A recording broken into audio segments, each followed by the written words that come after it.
Welcome to the Cabral Concept, where board-certified naturopath and integrative health practitioner Dr. Stephen Cabral shares how he was diagnosed at the age of 17 with a life-altering illness and given no hope for recovery. It was only after studying and traveling all over the world did he discover how to combine ancient Ayurvedic healing practices with state-of-the-art naturopathic and functional medicine to fully rebalance the body and re-energize it with life. It's time to discover how to get well, lose weight, and finally feel alive again. And now, here's your host, Dr. Stephen Cabral. Hi, everyone, and welcome back. We're here with our Total Wellness Tuesday episode, and today is going to be focused on the COVID virus, the SARS-CoV-2 virus. And what I want to share with you, because I know it's been a little bit since we went over some updates, is one of the big breakthroughs we are seeing in actually antibody testing and our long-term immunity. So what I want to share with you is just a few statistics to get started, but actually what the long-term prognosis is for any type of antibody-based treatment, or if you've already gotten the COVID-19 virus previous to this. So by the end of the show, I definitely hope that at least that you'll feel like you're in a much stronger position in order to be able to be less fearful when it comes to all the different media messages that we're getting, but also in the future, our ability to get back out there without all of the fear. So this is actually coming from the Journal of Nature. This is where it was published. And it's been written up actually in quite a few places and provided by what's called the Rockefeller University. But I'm going to give you the exact stats in just 1 second on this. But just know right now, it's reported that there's about 30 million cases. So there's been about 30 million cases in just the United States alone. Now, here's the thing though. Those are 30 million cases that have been tested and confirmed. There are many virologists who obviously this is their expertise, believe that numbers probably somewhere around 90 to 100 million. So why do they think that it's 3 to 4x what the numbers actually say right now? Well, the reason is that many people are asymptomatic. It's somewhere between 40 and 70%. So somewhere between 4 and 7 out of 10 people, when they get this particular virus, they show no symptoms. Or the most symptoms they may show is maybe a headache, maybe a little bit of fatigue, potentially a small cough for a day or two. That then goes for them unnoticed of them getting the virus because they never knew that they got it, because we're always told that the symptoms can be so great. And of course they can in certain individuals. So what happens is those people don't get tested and they don't become part of the number. So here's the big thing. When you have 90 million, 100 million people, that's about a third of the country then already may have had this particular virus. And we're talking about obviously the COVID-19, SARS-CoV-2 virus. Goes by different names depending on who you want to be speaking to about it. But we are now very close to then being at herd immunity. Some people say 40%, some people say 60%. Most people have never said that you need to reach 60% of people for herd immunity. So how herd immunity works, and just a simplistic version, is that let's say I've already had the virus and everyone in my family has. We go out and someone had a cough, they had the virus and they did spread it and we got it. Well, that virus then enters our body. It's not like we have a force field around ourselves where the virus isn't able to enter. It is. But then what happens is, since we've already had the virus, it enters us, and our natural antibodies that have been built up when we first got the virus actually see the virus and it begins to destroy it before the replication process. So mild symptoms, if anything, but now we don't even feel like we've had it because we didn't. We actually destroyed that virus before it took hold. So that's how herd immunity works. You need enough people that already have the antibodies in order to be able to not allow this virus to move from one person to another. Because if I never get it, because I've already had it, and my body's able to fight it once it enters my body, I can't pass it on to anyone else because I'm not contagious. So that's obviously how people hope vaccines work. That's how natural immunity to something works. That's how we look at it. So now, though, this is very interesting because there's been a lot of debate, and I had the same debate.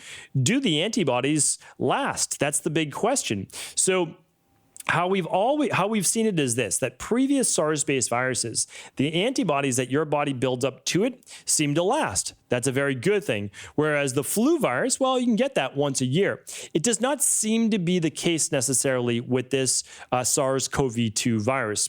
And so here's why.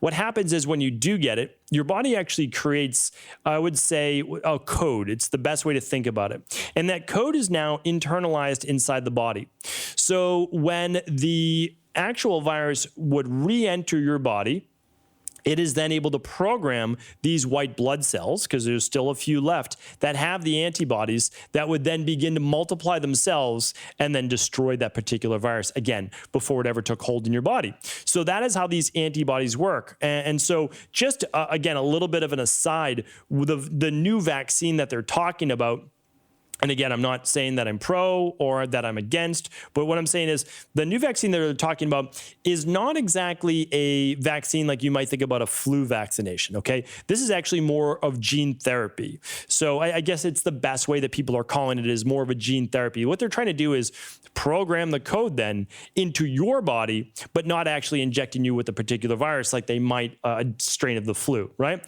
So what they're hoping to do is that if they program your immune system, right, with a stimulant to stimulate the immune system, then if you were to be infected with the virus, then your immune system would know what to do. So I just want to share with you, because there's a difference. What it seems right now, because again, it did skip animal trials, there's not as much data as obviously we would like. What they're believing that is that younger people are probably going to need about 2 doses in order for it to be able to work, hopefully. And then older people, 65 plus, are actually going to need 3 doses. I want to explain this just for a moment, because again, I always try to share this with you from an unbiased perspective. So please don't think that there's any agenda. There's of course no agenda, with me. So here's the thing. Let's say you're 65 plus. Talking about it with my parents, these types of things. Okay, they get their first one. There's been about 43 million people, I think, that have been vaccinated. But let's say you get it right now in March, okay? So you get your first round in March because they started opening it up to certain people. You can't get your next one until 30 days apart. So you get one in March, you get one in April, and you get one in May. And then you got your third, and now hopefully now it's working. And that's why they're telling you that it probably doesn't work, the first one. And the reason is that they're saying wear masks, do all the same different types of protection, because it's probably not going to allow you any protection. So here's why though, because they're working on that programming, showing what it should be doing. And again, experimental. It did not work the first time. Again, doesn't mean that I'm not saying it's not going to work this time. There's already been a SARS-CoV-1 and it did not work for that one. Doesn't mean this time's not going to be different, but I'm just sharing with you. So why would I share that with you? Well, I want you to understand is that you probably aren't going to build up the antibodies yet. So don't think that because you got that particular vaccination that you are out of the woods. The only one that we know is if you get the actual virus, then you really do create the antibodies, of course. And again, people can always take this out of context. I'm not saying that you should get the virus. I'm not saying that at all. What I'm saying is then that does confer antibodies, because I'm going to share with you the research in just a second. Okay, the next part is this. I am very optimistic. I am very optimistic by this May or June, and you can quote me way back from 6, 7, 8 months ago, that this is when we'll be out of it. I really believe that. And I want to be right. Of course, I'm optimistic.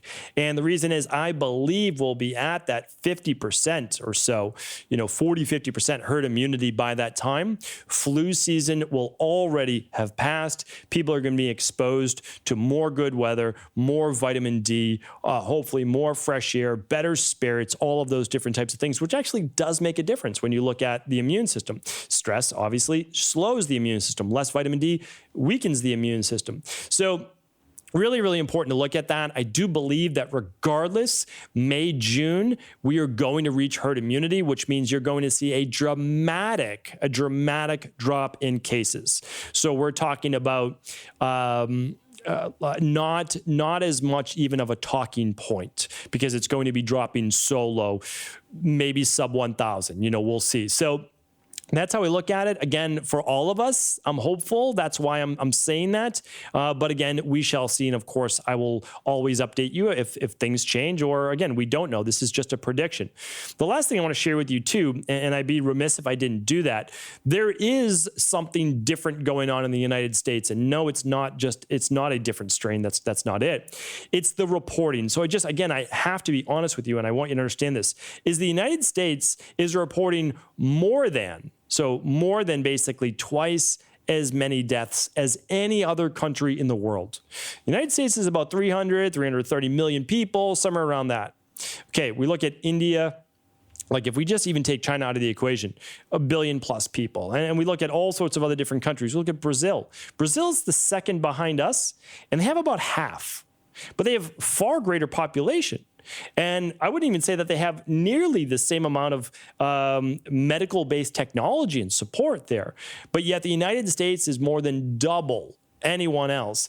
And it is partly because of our reporting. And I just want to share that with you because it's the only honest way to do it, is that I know we have a lot of fear going on right now, right? We absolutely do. And I'm not saying that this virus is not serious. I've never said that. We need to take care of those people that are the most susceptible. No doubt about it. Never changed. Again, like I'm on record, right? I do a podcast every single day. I'm on record. I have a whole virus-based category. But I'll share with you this. Yes, I'm often optimistic, and I try to provide hope for people. But I do that in one way, and I try to push back just a little bit more because the picture that is being painted for you is not completely accurate.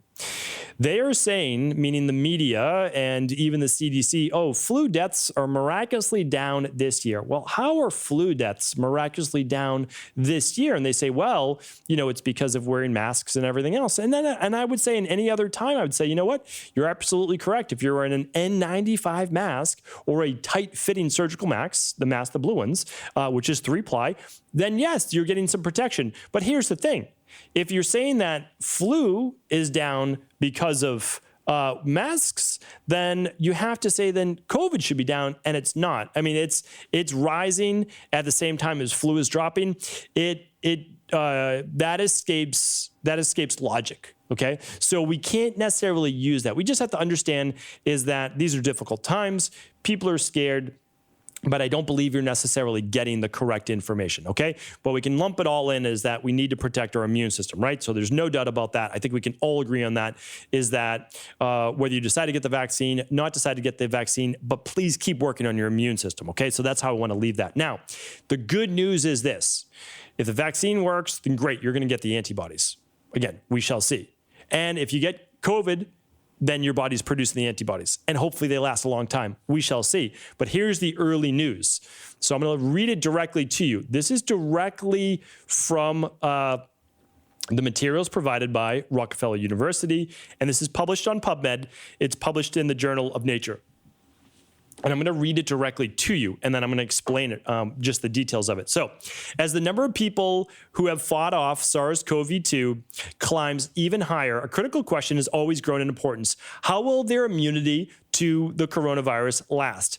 A new study offers an encouraging answer, suggesting that those who recover from COVID-19 are protected against the virus for at least 6 months and likely much longer. The findings published in Nature provide the strongest evidence yet that the immune system remembers the virus and remarkably continues to improve the quality of antibodies even after the infection has waned. Antibodies provided months after the infection showed increased ability to block SARS-CoV-2 as well as its mutated versions. So that's really important as well. So our antibodies actually help to block current mutated versions. The researchers have found these improved antibodies are produced by immune cells that have kept evolving, apparently due to a continued exposure of the remnants of the virus hidden in the gut tissue.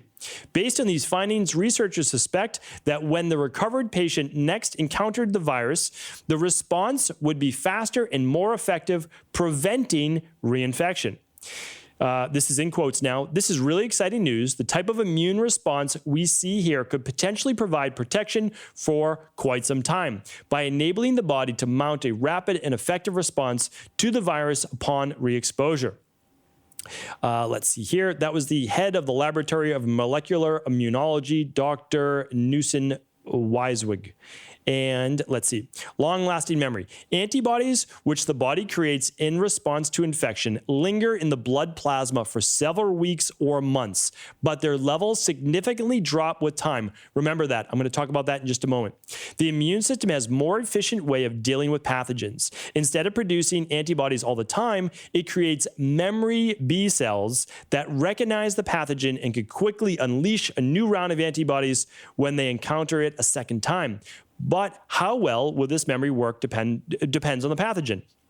To understand the case with SARS-CoV-2, Newson Wig with his colleagues studied the antibody response of 87 individuals at 2 time points, 1 month after the infection and then again 6 months later. As expected, they found that although antibodies were still detectable by the 6-month point, their numbers had markedly decreased. Lab experiments showed that the ability of the participants' plasma samples to neutralize the virus was reduced by 5-fold.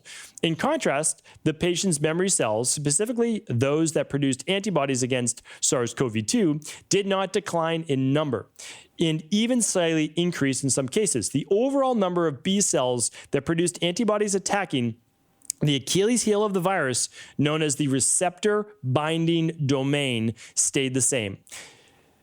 And the good news, this is good news because those are the ones you need if you encounter the virus again. All right, so I'm going to keep it at that. There's obviously lots more. And of course, if you go to stevencabral.com/1845, I will link up the PubMed, the Nature journal, and everything else that you need to do more research if you would like. So that's the good news. Now I want to share with you something because I'm doing this behind the scenes. I was given the ability to do antibody testing on both the nucleus and the spike of this COVID-19 virus many months ago, probably like 6 months ago. We were about to roll it out. We decided to hold back. And that's because during my initial phases of this, using this lab behind the scenes, which of course we always do, we realized that it was working for the people that were under about 3 to 4 months of previously infected, but not people that were necessarily 6 months or more infected. Now, here's the interesting thing. Because of this research as well and my own hunch, and now again, I can't tell you that this is fact, I believe that we still have that protection. But what happens is over time, our body's antibodies just diminish in number because we haven't seen the virus for a while. But if we were to be reinfected, then those antibodies would be able to multiply very quickly. And I do believe that at this moment in time, it's not that our bodies aren't working, it's that the lab testing is not sufficient enough, it's not high-tech enough in order to be able to detect that smaller amount. That is my opinion. We shall see. Again, we'll see how it's played out, but it does look from these much better, smaller studies that that's going to be the case. So that's a great thing, in my opinion, is that hopefully this is just like previous SARS-based viruses, where once you're infected, you're not going to get it to that same level at all again. And the interesting part to this is that it seems that the actual viral remnant in the body's ability to replicate those immune cells is actually happening in the gut, because there are so many people out there saying it's this strain of bacteria that's causing the inflammation and causing the reactions to the virus. Well, that may or may not be true. I mean, the gut is made up of, we're talking about trillions of bacteria. So to pin it down to one strain, I think is probably short-sighted, but it's what happens to the immune system with an imbalanced gut that's an even bigger discussion. And we'll be talking a little bit more about that tomorrow. So hopefully you tune into tomorrow's show on the gut adipose axis. So basically, the gut and inflammation and body fat and how all of that works with the immune system as well. So that will be a nice show to go through. But what I can share with you is this. There's no doubt about it, is that your body is working behind the scenes when you get this virus and you recover to be able to get strong again. Now, if you are someone that is suffering from post-viral inflammatory syndrome or having a difficult time recovering, I would love you to check out this particular episode that I did not too long ago, and I'm going to share it with you right now. It is at, it's stevencabral.com/1776. Feel free to share that with friends, with family. That's how to deal with post-viral inflammatory issues. Now, if you are someone that has not gotten the virus yet, or you just want to keep your immune system boosted, which I highly recommend, please do check out stevencabral.com/1810. We will link all of those up today with the research. So actually the easiest thing to do is simply go to stevencabral.com/1845. All the links will be right there. So I want to share this and leave this with you today, is that our body knows. It knows exactly what to do, how to beat a virus, how to stay well. It doesn't mean that you won't get sick, but how to get well again and then be able to create those antibodies for the future. Now, I know, again, that there are many people that are susceptible, and that is why I will continue to say we need to look out for those people. Those are the people that now, if you see on episode 1810, we have natural-based protocols to boost the immune system. Not saying you're not going to get the virus, but hopefully, again, the body then prevails.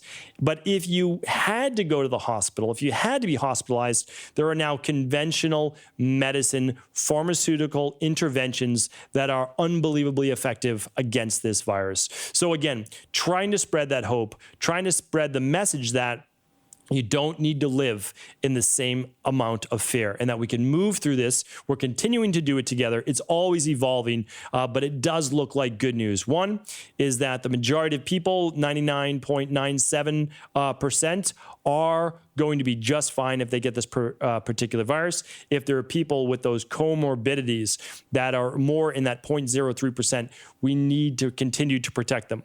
We need to get them on those immune boosting products. They're the ones that need to wear the N95 masks the most. So we need to make sure that we get those people, those particular masks, which are the most effective. And then again, we need to reach herd immunity. And I do hope that that will be coming within the next 90 days or so. So I will always continue to keep you updated. Please always feel free to share your thoughts. I'm open to them. I really am. And once again, thank you so much for tuning into the Cabral Concept. Take care, everyone. Thanks so much for tuning into the show. And before you go, I want to make sure you do not miss this. To date, this is absolutely, I would say, the craziest offer that we've been able to bring you from our integrative health practice over at Equa.life. And that is a free functional medicine lab test for you, for one of your family members, for your loved ones, anyone that you would like. This is a test valued at $300. This is a functional medicine lab, the functional medicine lab that I first used now over 20 years ago in order to figure out what was going on with my health. And that is the minerals and metals test. It is a simple hair mineral analysis. A few snips of hair sent to the lab allows you to look at your mineral levels and heavy metal levels to a much greater degree.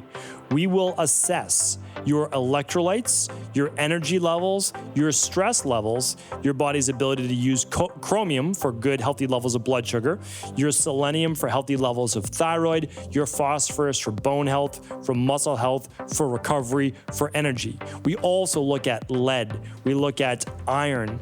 We look at mercury. We look at aluminum. We look at arsenic. We look at cadmium. We make sure that you have proper levels of the healthy minerals that you should have in electrolytes, and that your levels of aluminum and mercury and lead and others are not too high. This is an absolutely amazing foundational functional medicine lab test that I can't recommend enough. And the reason we are giving it away is that we just understand that people who know more about their health are better to take action. They're better to take daily actions in their life that are going to help them get to the bottom of their wellness, their weight loss, or their anti-aging issues. That's the truth. When you start to see on paper your data, not anybody else's, but you, what do your levels of calcium and magnesium look like? What do your levels of sodium, potassium look like? What do your levels of chromium look like? How about selenium? What about zinc to copper? Everybody's saying that you need more zinc in order to boost your immune system. Well, this lab will let you know what your levels of zinc are actually looking like. So it's an absolutely phenomenal test used for children, used for adults, children over 3, and adults of any age. Again, this is the very first lab that I used to get into functional medicine when I was a teenager, and now I have the privilege of offering it to people today. So we are only giving away 250 of these, and they are absolutely free. There's literally no catch. The only catch is that they're on any purchase over $149, but that's not really a catch. It's using any of the protocols, any of the products, any other labs that you would like to purchase, and we are giving you a $299 functional medicine lab completely for free. I want to introduce people to functional medicine if they've never had a functional medicine medicine lab test run before, but also remember, you get a call with one of my certified health coaches, and then you also get a plan to go about rebalancing the underlying root causes that might be causing you the health issues you're dealing with today. So please take advantage of this. This is a one-time only offer, and it is going on right now while supplies last. Check it out over at equi.life. That's EQUI.LIFE. Really enjoy this offer. Take advantage of it. Take advantage of me trying to give away as much as I can to people. But again, this is a one-time only offer. Good for the first 250 orders, over $149 at EQUI.LIFE. Check it out for all the details.